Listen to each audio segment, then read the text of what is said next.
सभी का कक्षा में हार्दिक स्वागत है। परमपिता परमात्मा की बड़ी कृपा है जो हम सभी लोगों को यहाँ साथ में मिलकर उत्तम रीति से स्वाध्याय करने का एक सौभाग्य प्राप्त हो रहा है। परमात्मा ने हम सभी लोगों को बहुत सारी अनुकूलताएं प्रदान की हैं, स्वास्थ्य दिया है। उन्होंने बहुत सारे उपकरण हमको प्रदान किए हैं, जिनके माध्यम से हम लोग इस कक्षा में जुड़ पाते हैं या किसी भी अन्य माध्यम से स्वाध्याय कर पाते हैं। तो परमात्मा ने जो जो भी हमारे ऊपर अनुकंपाएं की हैं, उन सबको ध्यान में रखते हुए परमात्मा के प्रति कृतज्ञता का भाव बनाते हुए सभी लोग सीधे होकर बैठ जाएंगे। यह देख लेंगे कि जब तक हमारी यह कक्षा चलेगी तब तक हम पूरा ध्यान कक्षा के विषय पर ही बनाकर रखें। पूरे अनुशासन के साथ, पूरी तन्मयता के साथ हम आज के विषय पर ध्यान लगाएंगे, ऐसा सुनिश्चित कर लेंगे सभी। साथ ही परमात्मा से कामना करेंगे कि हे प्रभु, इस योग दर्शन जैसे महत्वपूर्ण विषय को सीखने, समझने, चिंतन मनन करने और व्यवहार का हिस्सा बनने में आप हमारी सहायता कीजिए। आप हम पर कृपा कीजिए कि योग हमारे जीवन का हिस्सा बने। हम योग के माध्यम से ऊंची स्थितियों को प्राप्त करें। हम आत्म स्वरूप में स्थित हो सकें। हम आपके स्वरूप को यथावत जान सकें। आप ऐसी भी कृपा हम सब पर कीजिए। तो ऐसी उत्तम और शुद्ध भावनाओं के साथ हम सभी लोग मिलकर परमपिता परमात्मा की स्तुति, प्रार्थना और उपासना पूर्वक एक वेद मंत्र का उच्चारण करेंगे। ओम अग्नेन यसुपथाराये अस्मान् विश्वानि देव वयुनानि विद्वान् युयोध्यस्मज्जुहुराणमेनो भूयिष्ठान्ते नम उक्तिं विधेम। हे प्रभु, कार्यमिदं सफलं निर्विघ्नं सुसंपन्नं भवेत्। तो आप सभी का कक्षा में एक बार फिर से हार्दिक स्वागत है। परसों शनिवार की जो कक्षा थी, उस शनिवार की कक्षा में हमने योग दर्शन के 2 सूत्रों को पूरा किया था, पहले जो 2 सूत्र हैं। और कल रविवार की कक्षा में एक बार पुनः पहले सूत्र की पुनरावृत्ति की थी। उसको फिर से देखा था कि क्या-क्या उसमें मुख्य रूप से बातें कही गई हैं। तो आज हम, जैसा कि आज के लिए निर्धारित हुआ था कि आज हम तीसरे सूत्र को आरंभ करेंगे, यानी जो हमारे विषय का क्रम चला आ रहा है, हम उसको आगे बढ़ाएंगे। तो दूसरा जो सूत्र था, एक बार फिर से याद कीजिए। दूसरा सूत्र था योगश्च चित्त वृत्ति निरोधः। चित्त की वृत्तियां जहां रुक गई हैं, उस स्थिति का नाम योग होता है। ये हमने पीछे देखा था। ये मैं आपको इसलिए याद दिला रहा हूँ क्योंकि दूसरे सूत्र से ही लगा हुआ ये तीसरा सूत्र है। जब तक उस दूसरे सूत्र को हम अच्छे से समझ नहीं लेंगे, उसमें क्या-क्या मूल सिद्धांत दिए हुए हैं, क्या-क्या गहरी बातें कही हुई हैं, तब तक ये तीसरा सूत्र समझ में नहीं आएगा। और वो हमने विस्तार से देखा ही है। सूत्र भी देखा, व्यास भाष्य भी देखा। तो उससे आगे की बात शुरू होती है तीसरे सूत्र के लिए। तो देखिए, तीसरे सूत्र पर जाने से पहले भी एक अवतरणिका दी हुई है। आप जिसके पास भी योग दर्शन होगा ना, तो उस योग दर्शन में एक अवतरणिका नाम का विषय होगा, अवतरणिका। तो ये अवतरणिका क्या होती है? कई लोगों के मन में प्रश्न आता होगा कि ये अवतरणिका क्या है? तो अवतरणिका समझ लीजिए प्रस्तावना। जैसे प्रस्तावना होती है ना, कोई भी विषय आरंभ करने से पहले उस विषय के बारे में कुछ कहा जाता है, छोटा-सा संक्षेप में, उसको अवतरणिका कहा जाता है। तो ये जो तीसरा सूत्र है, ये किस चीज पर बेस्ड है, किस चीज पर आधारित है, उसके लिए एक छोटी-सी यहाँ बात की गई है। ये बस छोटी-सी। तो वो क्या बात है, ध्यान से देखेंगे। तदवस्थे चेतसि विषयाभावाद् बुद्धि बोधात्मा पुरुषः किम स्वभाव इति। तद अवस्थे चेतसि, उस अवस्था में जो हमारा चित्त है, उस अवस्था में, यानी कौन सी अवस्था में? तो जो पीछे अवस्था बताई गई है, कौन सी अवस्था थी पीछे की जो हमने समाप्त की थी पिछले सूत्र में? वो अवस्था थी निरुद्ध वाली अवस्था, या जहां हमने वृत्तियों का निरोध किया था, वही तो थी, यानी योग की अवस्था। तो देखिए क्या कह रहे हैं, फिर से समझेंगे। तद अवस्थे चेतसी, उस अवस्था में चित्त विषयाभावात, विषयों का अभाव होने से, उस अवस्था में चित्त में विषयों का अभाव होने से, हमने देखा था पिछला जो सूत्र था उसमें चित्त में वृत्तियों का अभाव हो जाता है, रुक जाती हैं, या कहीं विषय का अभाव हो जाता है। यहाँ विषय समझ लीजिए, वृत्ति समझ लीजिए, यानी कोई विषय नहीं बना हुआ। हालांकि अभी खोलेंगे, क्योंकि संप्रज्ञात समाधि में जो एक वृत्ति होती है ना, उसको भी लगभग हम ऐसा ही कहते हैं कि हाँ, उसमें भी विषयों का अभाव है। बाकी सब विषयों का, जो सांसारिक भौतिक विषय है, आत्मा ही विषय होता है मुख्य रूप से उसमें, तो उसको संप्रज्ञात समाधि को भी विषयाभावात की श्रेणी में ही रखा जाता है, कि विषय नहीं होते उसमें। तो उस अवस्था में चित्त में विषयों का अभाव होने से बुद्धि बोधात्मा, ये बुद्धि बोधात्मा क्या है जी? तो बुद्धि का तात्पर्य यहाँ चित्त से ही है, और ऐसी आगे खूब सारी बातें आएंगी जब बुद्धि शब्द से चित्त का ही ग्रहण किया जाएगा। बुद्धि का मतलब यहाँ चित्त से ही है। तो बुद्धि बोधात्मा, बुद्धि के स्वरूप को जानने वाला, आत्मा का मतलब होता है स्वरूप। यहाँ आत्मा का मतलब उस आत्मा से नहीं लेना चाहिए जो आत्मा हमारे भीतर है, जो चेतन तत्व है। आत्मा शब्द का एक अर्थ होता है स्वरूप। यदि किसी ने सत्यार्थ प्रकाश का प्रथम समोल्लास पढ़ा हो, तो महर्षि दयानंद उसमें एक बात लिखते हैं परमात्मा के बारे में। परमात्मा के बारे में एक पंक्ति आती है, जिन लोगों ने याद कर रखा है प्रथम समोल्लास को वो जानते होंगे। उसमें लिखा, जिसका आत्मा, परमात्मा के बारे में कह रहे हैं, जिसका आत्मा अर्थात स्वरूप महान है, ऐसा कहा ईश्वर के बारे में। तो आत्मा का एक मतलब होता है स्वरूप। तो आत्मा, तो इस बुद्धि के स्वरूप को जानने वाला, बोध माने जानने वाला पुरुष, ये पुरुष का मतलब है यहाँ पे आत्मा। किम स्वभाव इति, कैसे स्वभाव वाला होता है, यानी जब वो जो चित्त है उसमें विषयों का अभाव हो गया और उसमें चित्त को जान लिया है, उसका बोध हो गया है, उसके स्वरूप को ठीक ठीक जान लिया है, तो वो जो पुरुष है, वो जो आत्मा है, वो किम स्वभाव इति, अब वो किस स्वभाव वाला है, उसको हम कैसे स्वभाव वाला माने। फिर से समझिए एक बार इसी पूरी अवतरणिका को ध्यान से।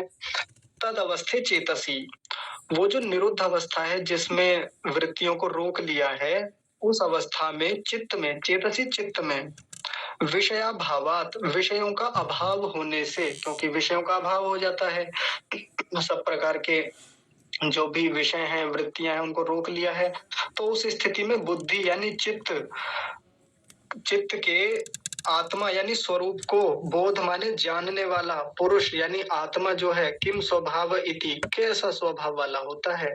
तो उसके लिए फिर तीसरा सूत्र महर्षि पतंजलि ने लिखा, वो बताते हैं कि देखिए अब कैसा स्वभाव होता है आत्मा का। जब वो संप्रज्ञात समाधि या असंप्रज्ञात समाधि में होता है, तो देखिए बहुत ऊंची उपलब्धि बताते हैं यहाँ पे। वो कहते हैं तदा द्रष्टुहु स्वरूपे वस्थानम। एक बार सूत्र को आप अच्छे से देखिए, इसका शुद्ध उच्चारण हमको आना चाहिए। तदा द्रष्टुहु, दृष्टुहु नहीं लिखा हुआ है, द्रष्टुहु लिखा हुआ है, द्रष्टुहु स्वरूपे वस्थानम, अवस्थानम नहीं वस्थानम, संधि विच्छेद करेंगे तो अवस्थानम आएगा, लेकिन अभी इसको हम ऐसे ही बोलेंगे जैसा लिखा हुआ है। ये अवग्रह चिन्ह जो है यहाँ पर आकार का लोप हुआ है, अ नहीं बोलेंगे। तो क्या हो गया, तदा द्रष्टुहु स्वरूपे वस्थानम, और यदि इसका संधि विच्छेद करें तो कैसे बनेगा, तदा द्रष्टुहु स्वरूपे अवस्थानम, तब बोलेंगे अवस्थानम। ये हुआ सूत्र। अब इस सूत्र का मतलब क्या है, तात्पर्य क्या है, अर्थ क्या है, तो देखिए नीचे भी लिखा हुआ है और हम ऐसे देख लेते हैं। तदा, तदा यानी तब, तब कब, तब यानी कौन सी स्थिति की बात की जा रही है, तो तब यानी जब, जब वो वृत्तियां रोक ली हैं, जब जीवात्मा, जब हमारा चित्त एकाग्र और निरुद्ध स्थितियों में है, जब बाहर की सभी वृत्तियों को रोक लिया है, तब द्रष्टुहु, दृष्टा की या दृष्टा के स्वरूपे यानी स्वरूप में अवस्थानम स्थिति हो जाती है। जो आत्मा है वो अपने स्वरूप में स्थित हो जाता है। ये इसका तात्पर्य है इस तीसरे सूत्र का। फिर से समझिए, जब किसी चित्त की सारी वृत्तियां रुक गई हैं, चाहे वो संप्रज्ञात अवस्था है चाहे वो असंप्रज्ञात अवस्था है, उस समय द्रष्टु यानी दृष्टा के स्वरूप में अवस्थानम अवस्थिति हो जाती है, स्थिति बन जाती है उसकी। कैसे समझे इस बात को? तो इसके दो तरीके से अर्थ किए जाते हैं। एक तो यहाँ द्रष्टु शब्द जो है, दृष्टा जो है, उससे आत्मा का भी ग्रहण किया जाता है, दूसरा परमात्मा का भी ग्रहण किया जाता है, क्योंकि दृष्टा तो आत्मा भी होता है और दृष्टा तो परमात्मा भी है। आत्मा छोटे स्तर पे दृष्टा होता है चीजों का, और परमात्मा जो है वो बड़े स्तर पे, व्यापक स्तर पे दृष्टा है। दृष्टा दोनों है। जीवात्मा शरीर के भीतर दृष्टा है, विषयों को देखता है, चित्त को देखता है। आया था ना पीछे, दर्शित विषयों को देखने वाला होता है। परमात्मा व्यापक स्तर पे सारी चीजों को, सारे संसार को देखता है, सारी व्यवस्थाओं को देखता है, सबके जितने भी कर्म हैं, कर्मों की स्थितियां हैं, उन सबको देखने वाला दृष्टा परमात्मा है। तो उसकी जीवात्मा की स्वयं के स्वरूप में भी स्थिति होती है। अब यहाँ स्वयं के स्वरूप में स्थित होने का क्या मतलब है? मतलब जो जीवात्मा का मूल अपना स्वभाव है, जो अपना उसका स्वरूप है, जैसे उसके अपने गुण हैं, धर्म है, उसकी विशेषताएं हैं, स्थितियां हैं, व्यवहार है, वो ठीक ठीक जान लेता है, उनको बोध हो जाता है। यही अपने स्वरूप में स्थिति कहलाती है, अवस्थिति कहलाती है।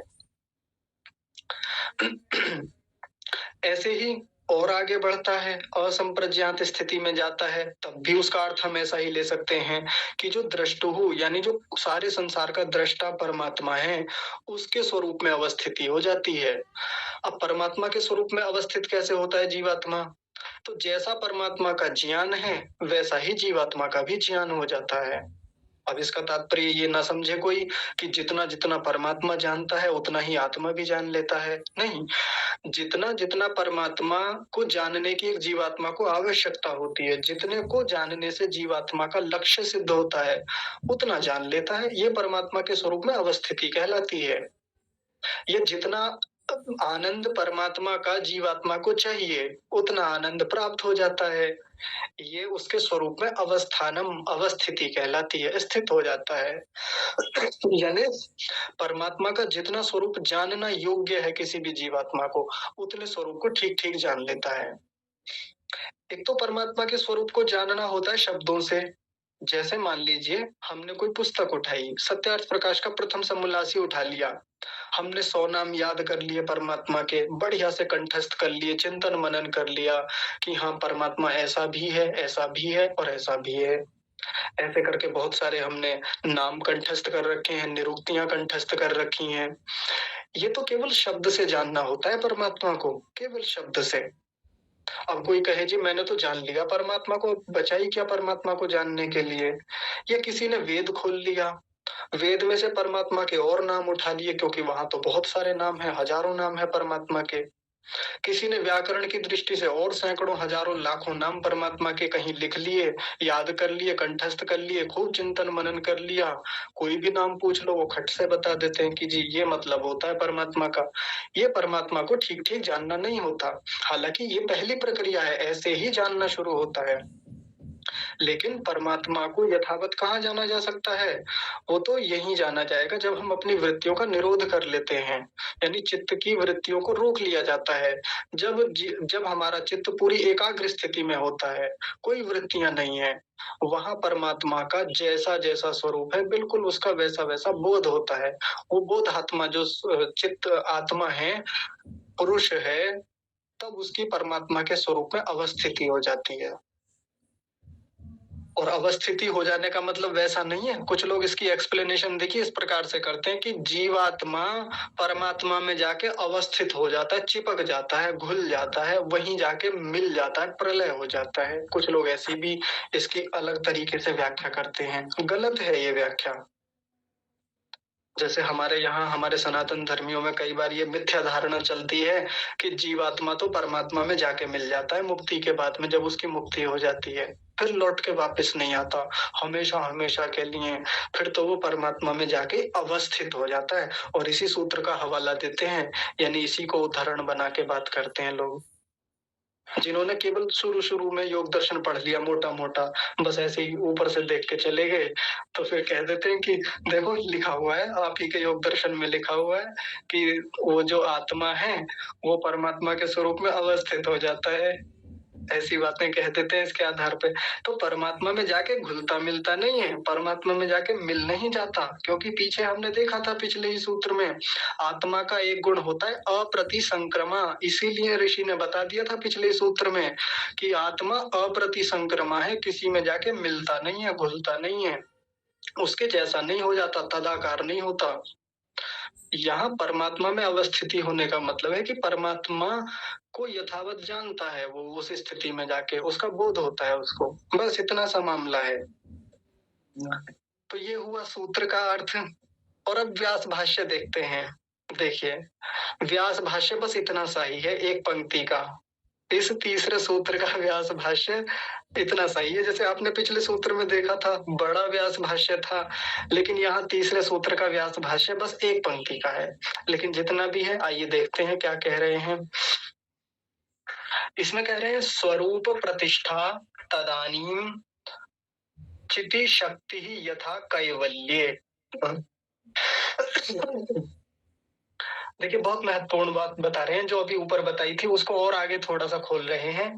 स्वरूप प्रतिष्ठा तदानीम चिति शक्ति ही यथा कैवल्ये। तो ये जो चिति शक्ति है यानी जो आत्मा है, तदानीम माने तब, तब तब यानी कब, उसी अवस्था में, वही जो संप्रज्ञात और असंप्रज्ञात की यानी योग की जो अवस्था होती है उस अवस्था में चिति शक्ति यथा माने जैसे, मतलब वो अपने स्वरूप में प्रतिष्ठित होती है। कैसे? यथा जैसे कैवल्य होता है, जैसे मोक्ष होता है। जब वो जीवात्मा अपने स्वरूप में या परमात्मा के स्वरूप में अवस्थित होता है तो कैसा हो जाता है, कैसी उसकी स्थिति होती है? तो यहाँ बता रहे हैं कि जैसे कैवल्य होता है। ये कैवल्य शब्द कुछ लोगों के लिए नया होगा, हालांकि बहुत सारे मत संप्रदाय चलते हैं। संभवतः जैन संप्रदाय में इस कैवल्य का वहाँ विस्तार से वर्णन आता है, वो लोग कैवल्य को मानते हैं। जैसे हमारे यहाँ मोक्ष कहा जाता है, मुक्ति कहा जाता है, वहां पर कैवल्य कहा जाता है। तो आगे योग दर्शन में भी चौथे पाद में कैवल्य शब्द की खूब चर्चा होगी, और चौथे पाद का नाम ही कैवल्य पाद है। तो ये कैवल्य शब्द क्या होता है? तो कैवल्य शब्द का मतलब है केवली भाव, केवल, अकेला, कोई और नहीं है। ये केवली भाव होता है जब आत्मा बिल्कुल अकेला है, कोई उसका किसी वृत्ति से, किसी विषय से, किसी शरीर से, किसी अन्यत्र विषय से कोई संबंध नहीं है, वो केवली भाव होता है उसका, आत्म स्वरूप में स्थित। और उसके लिए यहाँ पर दे रखा है ना स्वरूप प्रतिष्ठा, अपने स्वरूप में स्थित होता है या परमात्मा के स्वरूप में स्थित होता है।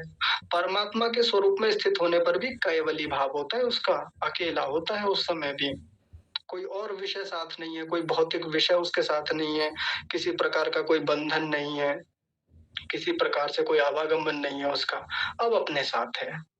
और ये कैसी स्थिति है? ये बिल्कुल मुक्ति जैसी स्थिति होती है। हालांकि होता शरीर में ही है, होता वो इसी संसार में है, लेकिन ये जो संप्रज्ञात की ऊंची संप्रज्ञात या असंप्रज्ञात या एक नाम कहें योग, योग की स्थिति में जब वो अपने स्वरूप में स्थित होता है तदानीम तब, तो वो जो चिति शक्ति, वो जो आत्मा है, ऐसा होता है, कैसा होता है? यथा कैवल्य, जैसे कैवल्य होता है। तो कैवल्य हम सबके लिए, हम सब जीवात्माओं के लिए सर्वोच्च स्थिति है। या कहें कि हमारे जीवन का सबसे बड़ा लक्ष्य है, सबसे बड़ा टारगेट हमारे जीवन का यही है, और सबसे बड़ा अचीवमेंट, उपलब्धि कह लें, यही होती है। इसी को पाने के लिए हर जीवात्मा इस संसार में आता है। लेकिन यहाँ तक कैसे जाया जाएगा? तो उसके जाने के लिए पूरी प्रोसेस है, हमको समाधि लगानी होगी। समाधि भी कौन सी? संप्रज्ञात, संप्रज्ञात के बाद कौन सी? असंप्रज्ञात। तो उस असंप्रज्ञात में जाके अपने स्वरूप में जब जीवात्मा स्थित होता है तो वो कैवल्य जैसा अनुभव करता है। ठीक है, हो गया ये तीसरा सूत्र तो इतना ही है, बस इतनी बात है। हालाँकि इसके बारे में विस्तार से और बातें आगे आएँगी, और बातें होंगी आगे अगले पादों में, लेकिन अभी तो इतनी ही बात इसके बारे में हुई है। यदि इतने में से किसी को कोई बात पूछनी हो, समझ में ना आई हो तो आप बता सकते हैं अभी भी, नहीं तो फिर थोड़ा-सा अगला देख लेंगे। जी, मोहनलाल आर्य जी आप बताइए? जी, आचार्य जी नमस्ते। आचार्य जी मैं यात्रा में था, पैदल आ रहा था और आप जी। अवतरण का जो बताई, मैंने सुनी तो सही पर उसे उसकी पुनरावृत्ति कर देंगे तो और अच्छा रहेगा। जी। हाँ जी, ठीक है। चलिए एक बार देख लेते हैं इसको अवतरणिका को फिर से। अवतरणिका का मतलब होता है प्रस्तावना। किसी चीज को आरंभ करने से पहले उसके बारे में कोई छोटी-सी जानकारी दे देना। आरंभिक कथन कोई ऐसी स्टेटमेंट जो बहुत छोटी-सी है, उसको हम अवतरणिका कह देते हैं। तो ये किसके बारे में है? इस तीसरे सूत्र के बारे में कहा, तदवस्थे चेतसि, उस अवस्था में, कौन-सी अवस्था में? जिस अवस्था में योग होता है, जिसमें वृत्तियों को रोका गया है। चेतसि, उस अवस्था में, चेतसि यानी मन में, विषयाभावात, विषयों का अभाव होने से, क्योंकि वहाँ विषय रुके हुए होते हैं, विषयों को रोक रखा है, सब प्रकार के जितने भौतिक विषय हैं। बुद्धि बोधात्मा, बुद्धि यानी चित्त कह लीजिए, मन कह लीजिए, उसके आत्मा यानी स्वरूप को, बोध माने जानने वाला, बुद्धि बोधात्मा यानी चित्त के स्वरूप को जानने वाला। एक ही शब्द में कहें तो इस पूरे का अर्थ, चित्त के स्वरूप को जानने वाला पुरुष जो आत्मा है, किम स्वभावैति, किस स्वभाव वाला होता है, यानी उसकी कैसी स्थिति होती है। तो फिर बताया कि तदा द्रष्टु स्वरूप अवस्थानम, वो अपने स्वरूप में स्थित होता है, या परमात्मा दृष्टा के स्वरूप में स्थित हो जाता है। ठीक है जी। जी, ठीक है, धन्यवाद। हाँ जी। हाँ, प्रीति आप बताइए? जैसे अभी आपने बताया कि जीवात्मा की परमात्मा के स्वरूप में अवस्थिति हो जाती है, यानी जैसे परमात्मा के जितने स्वरूप को जीवात्मा को जानने की आवश्यकता होती है वो उतना जान लेता है। तो इसमें एक और था जीवात्मा के स्वरूप में अवस्थिति, एक बार इसे समझा देंगे? जीवात्मा के स्वरूप में अवस्थिति। जी। हाँ, जीवात्मा की अपने स्वरूप में अवस्थिति का तात्पर्य है, जीवात्मा का अपना जो व्यवहार है, अपने जो गुण हैं, अपना जो कर्म है, अपना जो स्वभाव है, अपनी जो स्थितियां हैं, वास्तविक मूल स्वभाव क्या है आत्मा का, ये जान लेता है। अब एक चीज समझिए, अभी जहां हम लोग स्टैंड करते हैं, अभी जब हम व्युत्थान काल में हैं, अभी जब हम अपने व्यवहार में लगे हुए हैं, अभी तो हम में से कोई संप्रज्ञात या असंप्रज्ञात में नहीं है वर्तमान में। तो हम में से कितने लोग अपने स्वरूप को ठीक-ठीक जानते हैं? नहीं जानते ना। अभी तो शब्दों से पता है कि हाँ, जीवात्मा चेतन होता है, जीवात्मा मन के साथ जुड़ा हुआ है। हालांकि अभी अगले सूत्र में ऐसी बातें आएंगी, आप चौंक जाएंगे जान करके। चित्त और आत्मा के बीच का जो कनेक्शन है ना, उसको खोला जाएगा आगे जाके। आपको पहली बार पता चलेगा कि ऐसा भी होता है। और ये बात हमको कहाँ से पता चली? ये ग्रंथ से पता चल रही है, जबकि ये मामला हमारे साथ बचपन से जुड़ा हुआ है। बचपन छोड़िए, जन्मों जन्मों से चला आ रहा है। जब से परमात्मा ने हमको ये शरीर या मन बना के दिया, तब से चला आ रहा है, और हमको अपने स्वरूप का पता नहीं है कि हमारा स्वरूप है कैसा। लेकिन वो स्थिति जो होती है संप्रज्ञात समाधि की, जहां हमने बाहर के सभी विषयों को रोका है, वृत्तियों को रोका है, तब जीवात्मा अपना स्वरूप जैसा है वैसा समझ लेता है। अपने स्वरूप को कैसे? एक उदाहरण से समझ लेते हैं तो बात थोड़ी क्लियर हो जाएगी। उदाहरणों से चीजें आसानी से समझ में आ जाती है ना। तो उदाहरण देखिए, एक बार क्या किया मैंने कि एक पात्र लिया, एक बर्तन लिया, मिट्टी का बर्तन। मिट्टी के बर्तन में पानी भरा ऊपर तक बढ़िया से, चौड़ा बर्तन था वो। अब जैसे भर के सामने रख लिया अपने, मैं झुककर उसके सामने खड़ा हो गया, झुक गया। अपना चेहरा साफ-साफ देख पा रहा हूँ उसमें, दिख रहा है। लेकिन क्या किया, अंगुली लगाई थोड़ी-सी और मैंने हिला दिया उसको। है ना, पानी को जैसे ही हिलाया तो जो मेरा चेहरा अभी तक साफ-साफ दिख रहा था, अभी क्या हुआ, पानी में हलचल होने के कारण उसमें तरंगें उठी और मेरा चेहरा कैसा हो गया, आड़ा, तिरछा, लंबा, इधर-उधर को भाग रहा है अब मेरा चेहरा। अब मैं अपने चेहरे को स्पष्ट देख नहीं पा रहा हूँ कि मेरा चेहरा है कैसा? मेरे चेहरे पर कोई गंदगी तो नहीं लगी? मेरे बाल इधर-उधर बिखरे हुए तो नहीं हैं? या मेरे कोई अन्य कोई चेहरे पर कुछ स्थितियाँ बिगड़ी हुई तो नहीं है? मैं देखना चाहता हूँ चेहरा कैसा है, लेकिन जल ऐसा हो रखा है जिसमें बहुत सारी तरंगे हैं, मुझको चेहरा दिखने नहीं दे रही। अब मैं थोड़ी प्रतीक्षा करूँगा, किस बात की? जल ठहर जाए। जल ठहर गया है, सारी जो तरंगे हैं, जो उथल-पुथल है जल में, स्थिर हो गई हैं, शांत हो गई हैं।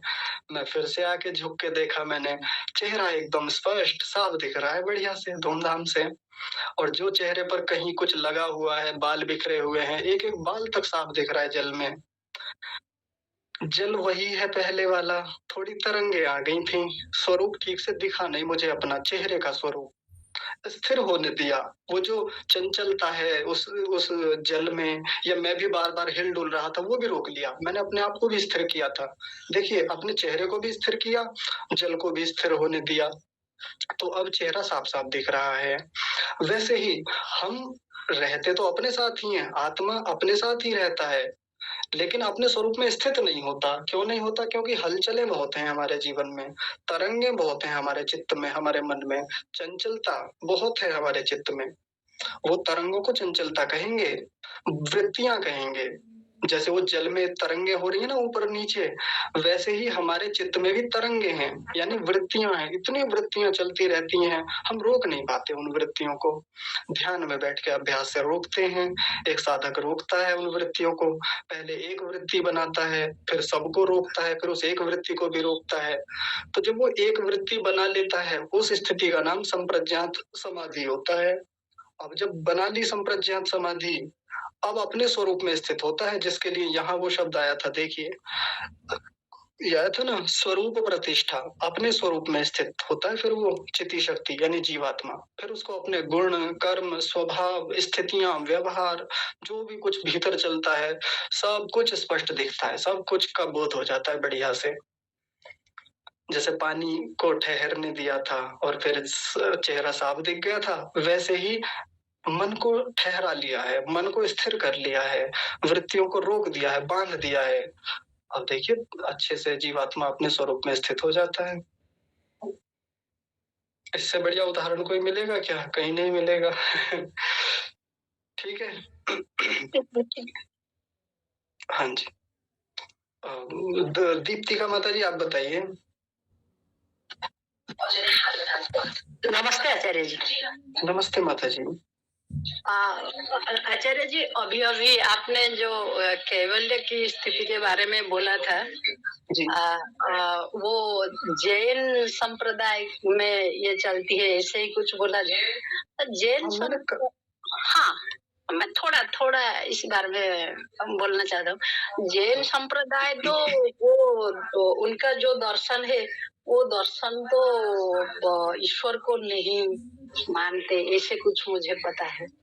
हाँ, वो तो नहीं मानते, आत्मा को भी नहीं मानते, लेकिन मैं कह रहा हूँ, मैंने श्योर नहीं कहा, मैंने कहा शायद वो मानते हैं इसको, मैंने ऐसा कहा था, श्योर नहीं कहा मैंने। इसीलिए मैंने पूछा कि वो तो ईश्वर आत्मा ऐसे कुछ नहीं मानते हैं, ये कैवल्य की स्थिति को वो कैसे मानते हैं? हाँ, तो ये तो डिबेट होती है ना उन लोगों से। कई बार अपने लोगों की डिबेट हो जाती है उनसे इस बात को लेके कि जब आप आत्मा को भी नहीं मानते, परमात्मा को भी नहीं मानते, तो फिर ये कैवल्य किस चीज का होता है? ये मुक्ति जिस बात की जिस मुक्ति की बात आप कहते हैं, ये मुक्ति क्या है? केवली भाव क्या है फिर वो तो बताइए। तो फिर वहाँ चर्चाएं हैं, वो एक अलग विषय है उनसे डिबेट का। ठीक है माता जी? जी जी हाँ, जी। आगे रीता माता जी, आप बताइए। नमस्ते आचार्य जी। नमस्ते माता जी। आचार्य जी, जैसे आपने कहा कि वो अपनी उसमें स्वरूप में स्थित हो जाता है, तब उसी अवस्था को हम निरुद्ध अवस्था कहेंगे ना? नहीं, निरुद्ध से पहले होती है, वो जब अपने स्वरूप में स्थित होता है, वो तो संप्रज्ञात में ही होता है। और परमात्मा के स्वरूप में कब स्थित होता है? जब निरुद्ध अवस्था होती है। हाँ। निरुद्ध अवस्था होती है जब परमात्मा के स्वरूप में स्थित होगा, तद्दृष्टि स्वरूप अवस्थानम, तो तभी तो निरुद्ध अवस्था आ गई। हाँ जी, हाँ जी। हाँ, यही मेरे को प्रश्न था कि निरुद्ध अवस्था आने पे ही तदा दृष्टि स्वरूप अवस्थानम तीसरा सूत्र लागू होगा ना। ये तदा शब्द से दोनों का ग्रहण होगा, संप्रज्ञात का भी और असंप्रज्ञात का भी। जब संप्रज्ञात समाधि होती है तब अपने स्वरूप में स्थित होता है, जब असंप्रज्ञात समाधि होती है तब परमात्मा के स्वरूप में स्थित होता है। जब संप्रज्ञात होती है वो एकाग्र अवस्था होती है, और जब असंप्रज्ञात समाधि होती है वो निरुद्ध अवस्था होती है। ये अंतर है दोनों में थोड़ा सा। जी जी आचार्य जी, धन्यवाद। हाँ जी, ठीक है। नीति रामानी माता जी, आप बताइए।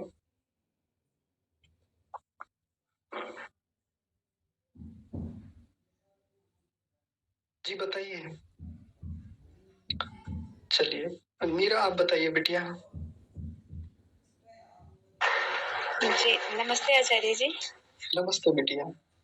आचार्य जी, संप्रज्ञात की उत्कृष्ट स्थिति तक भी यदि आत्मा रहती है तो उस समय मन का और आत्मा के साथ संबंध होता है। उस समय ईश्वर से मतलब ईश्वर का साक्षात्कार नहीं कर पाता क्या योगी? क्योंकि अतीन्द्रिय है परमात्मा और इंद्रिया तो जुड़ी रहती है, उभय इंद्रिय मतलब मन से संपर्क तब भी रहता है।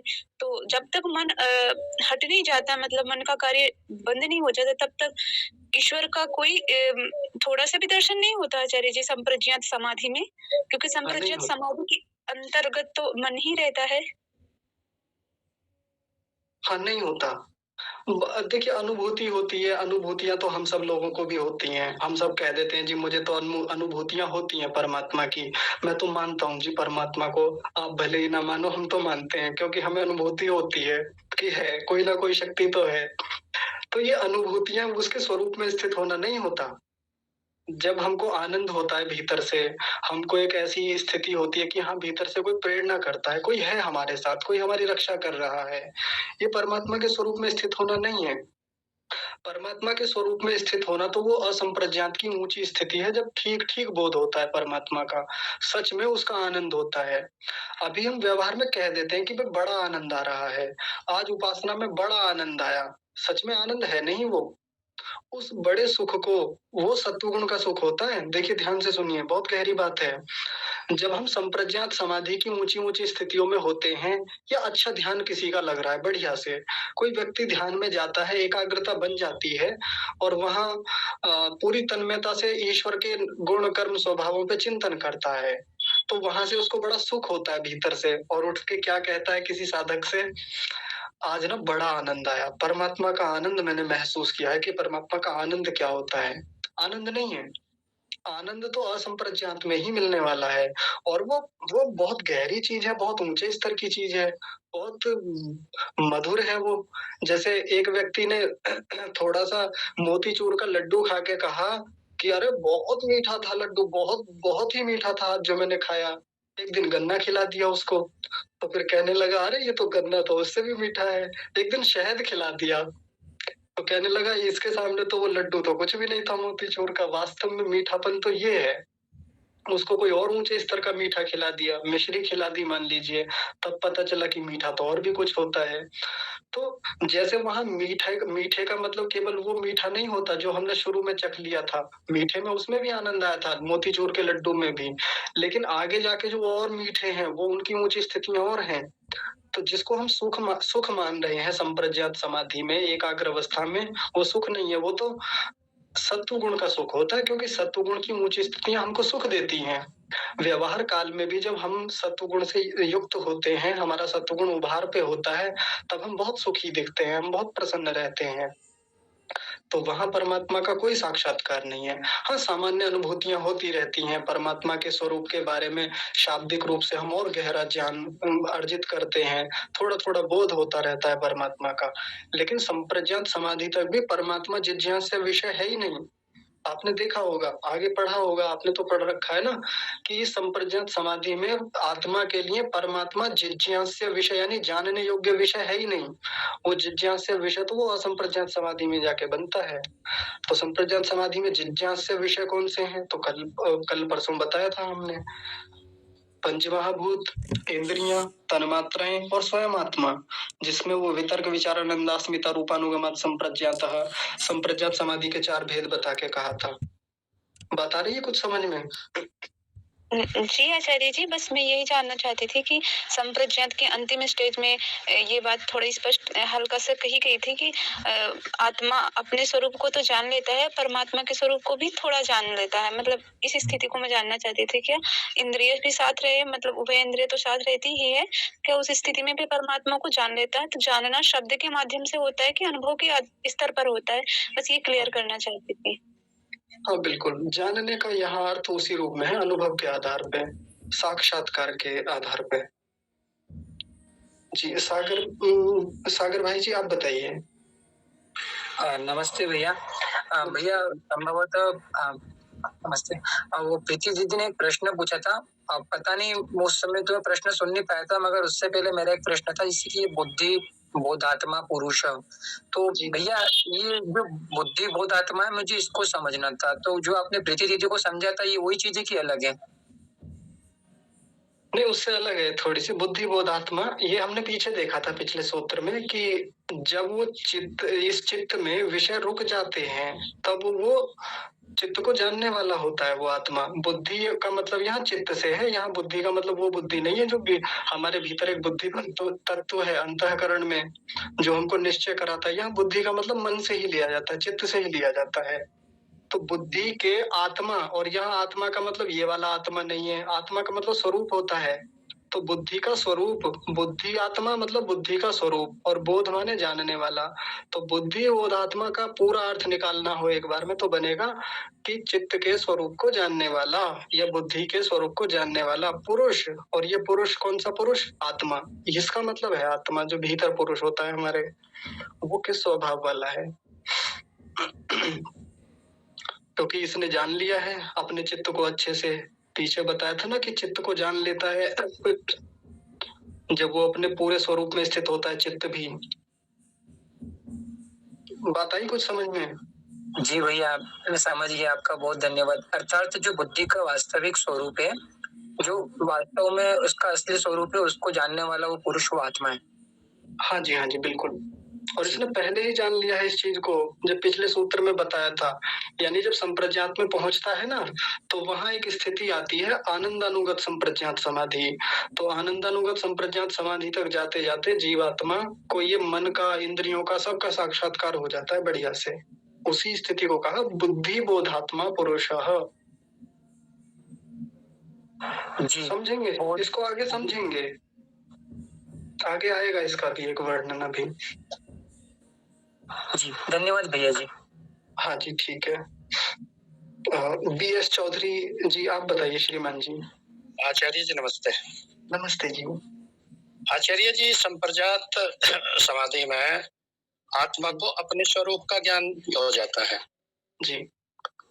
तो ये अपना स्वरूप में थोड़ा सा ये है कि सर ये अपना स्वरूप क्या है आत्मा का? इससे पहले जो 4 हमारी वो है विक्षेप चिन्ह, उस समय आत्मा का स्वरूप, अपना स्वरूप नहीं रहता, तो कौन सा उसमें रहता है?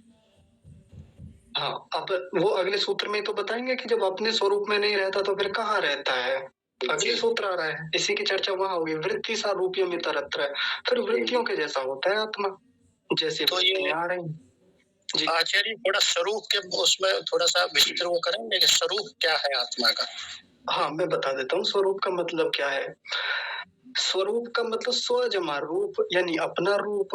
अब जब रूप शब्द आता है तो हमारे मन में कोई जड़ वस्तु का सामने रूप दिखता है कि भाई ये काला पीला ऊंचा नीचा, ये भी रूप होता है, बिल्कुल होता है। जैसे सामने मेरे दीवार है इस समय, तो दीवार का रूप कैसा है कि जी ये गुलाबी रंग की दीवार है, तो ये गुलाबी स्वरूप हो गया, इसका अपना रूप हो गया। ऊंचाई कितनी है? 10 फुट ऊंचाई है, ये भी इसका रूप है। चौड़ाई कितनी है? 9 इंच की चौड़ाई है। ये नहीं, हाँ चौड़ाई इतनी हो गई है, जो भी है उसका जो डायमेंशन है, ये भी उसका स्वरूप है अपना। ऊंचाई, लंबाई, चौड़ाई, गहराई, ये जो भी है वो सारे डायमेंशन जिसमें आ जाएंगे, ये सब उसका अपना स्वरूप है दीवार का। सामने पुस्तक रखी हुई है, पुस्तक किस रंग की है, किस विषय की पुस्तक है, कितनी बड़ी है, लंबाई चौड़ाई ऊंचाई सब कुछ, कितने पृष्ठ हैं, ये उसका अपना स्वरूप है। पानी है, पानी का अपना स्वरूप क्या है? तो जो पानी के अपने गुण हैं। पानी कैसा है? मतलब पानी एकदम पारदर्शी पानी है कि उसमें कोई रंग मिला हुआ है? पानी खारा है कि मीठा है? ये उसका गुण देखा जाएगा वहां पे। पानी गाढ़ा है या बहुत पतला पानी है? कुछ अन्य पदार्थ तो नहीं मिला हुआ है उसमें? ठंडा है कि गर्म है? ये सब गुण इत्यादि चीजें देख करके, उसकी अपनी विशेषताएं देख करके हम कहेंगे कि हाँ, ये पानी का स्वरूप है। तो जब आत्मा के अपने स्वरूप की बात आती है, तो आत्मा के जो गुण हैं, आत्मा के जो अपने कर्म हैं, आत्मा का जो अपना स्वभाव है, ये सब चीजें उसमें आ जाएंगी और इन सबको मिला के बनता है उसका अपना स्वरूप। जैसे वो चेतन तत्व है, चेतना से युक्त है, यानी वास्तव में वो चेतन ही है, तो ये उसका अपना स्वरूप हो गया। सुख दुख का अनुभव करने वाला है, ये उसका स्वभाव हो गया। प्रयत्नशील होता है, या जो अभी पीछे देखा अपरिणामी नहीं होता, ये भी उसका स्वरूप है। अप्रतिसंक्रमा दर्शित विषयों को देखने वाला है, शुद्ध होता है, अनंत होता है, अनादि होता है, ये सब उसका अपना स्वरूप ही है। जी अच्छा। हाँ जी। इसी तरह से परमात्मा के अपने गुण आत्मा को पता चल जाते हैं। हाँ जी, हाँ जी, बिल्कुल। परमात्मा का स्वरूप का अनुभव आत्मा को होता है जी। तो जो परमात्मा के जितने भी गुण है वो सब आत्मा को पता चल जाता है। हाँ जी, हाँ जी। और जो अभी मीरा बिटिया कह रही थी, पता चलने का मतलब केवल ज्ञान के वैसे नहीं कि केवल वो शब्दों से पता चलना, अनुभूति के आधार पे। जी जी जी ठीक बोध हो जाना उनका। धन्यवाद आचार्य जी। हाँ जी, ठीक है। सौरभ जी, आप बताइए। आचार्य जी सादर नमस्ते। नमस्ते जी। आचार्य जी, जैसे अभी सागर भाई ने वो प्रश्न किया कि मतलब बुद्धि बोध आत्मा, मतलब ये आत्मा आगे जो पुरुष है लिखा है, मतलब ये पुल्लिंग वाचक होता है आत्मा? हाँ, पुल्लिंग वाचक होता है। बहुत बढ़िया प्रश्न। जब हम कहते हैं कि भाई सामान्य हिंदी भाषा में तो हम आत्मा को स्त्रीलिंग वाचक मानते हैं। हम कहते हैं कि आत्मा आई, आत्मा गई, आत्मा बैठी है भीतर, आत्मा चली गई, आत्मा निकल गई शरीर से, ऐसा ही तो कहते हैं। यानी स्त्री की तरह उसको हम बोलते हैं, जैसे वो एक स्त्री हो, स्त्रीलिंग वाचक हो। लेकिन संस्कृत में आत्मा शब्द या पुरुष शब्द जो है, आत्मा को ही लें केवल, तो वो पुल्लिंग वाचक होता है। तो हमको यदि सीधा संस्कृत से व्यवहार करना हो तो हम कैसे कहेंगे? आत्मा आया, आत्मा गया, ये आत्मा कैसा है? आत्मा कैसी है नहीं, आत्मा कैसा है। आत्मा ऐसा है, आत्मा वैसा है, आत्मा इन गुण कर्म स्वभावों वाला है, ना कि वाली है। तो ये पुल्लिंग वाचक होता है। अच्छा आचार्य जी, ये क्लियर। आचार्य जी, अभी जैसे ये मीरा बहन ने पूछा, ये उभय इंद्रिय के बारे में बता रही थी, ये उभय इंद्रिय क्या होती है? उभय इंद्रिय मन होता है। जैसे इंद्रियां होती हैं हमारी, तो इंद्रियों का अपना काम केवल इतना ही है कि वो बाहर से वृत्तियों को भीतर लाती हैं, इतना ही काम है। वो सिंगल इंद्रिय हैं। उभय का शब्द, उभय का मतलब होता है दोनों या दो की बात की जाती है उभय में हमेशा।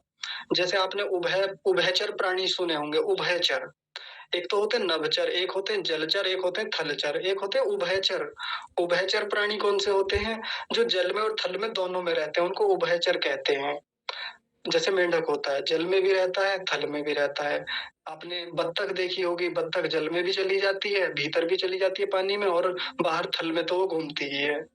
वैसे ही मन की भी स्थिति है।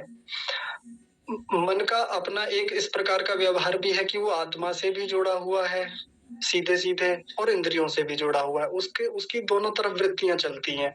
उधर से वृत्तियों को लेता है, इधर आत्मा तक भेज देता है। इंद्रियों का केवल इतना काम होता है कि वो बाहर से वृत्तियों को लाती हैं, चित्त तक पहुंचाती हैं, बस इतना रहता है। और समझेंगे, आगे आएगी इसकी और व्याख्या, तो ये उभयेंद्रिय और खोलेंगे आगे। जी अच्छा। हाँ जी, ठीक है जी। अभी आदित्य आहूजा जी, आप बताइए। नमस्ते जी, कैवल्य का अर्थ अच्छे से समझा दीजिए।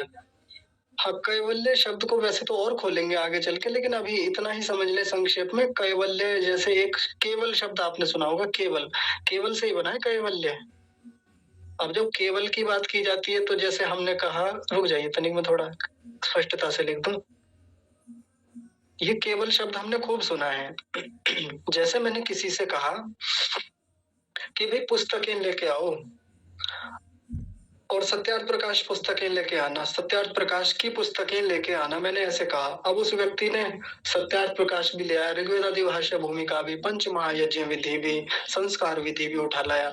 मैंने कहा केवल सत्यार्थ प्रकाश लेके आओ, केवल सत्यार्थ प्रकाश। तो जब केवल सत्यार्थ प्रकाश बोला तो अब केवल वही एक पुस्तक की बात की जा रही है, एक पर्टिकुलर पुस्तक है, वहां और पुस्तकें नहीं है। फिर संस्कार विधि नहीं, ना ये चाहिए ही नहीं, केवल सत्यार्थ प्रकाश। ये कहा कि केवल ऋषि दयानंद की पुस्तकें लेके आओ।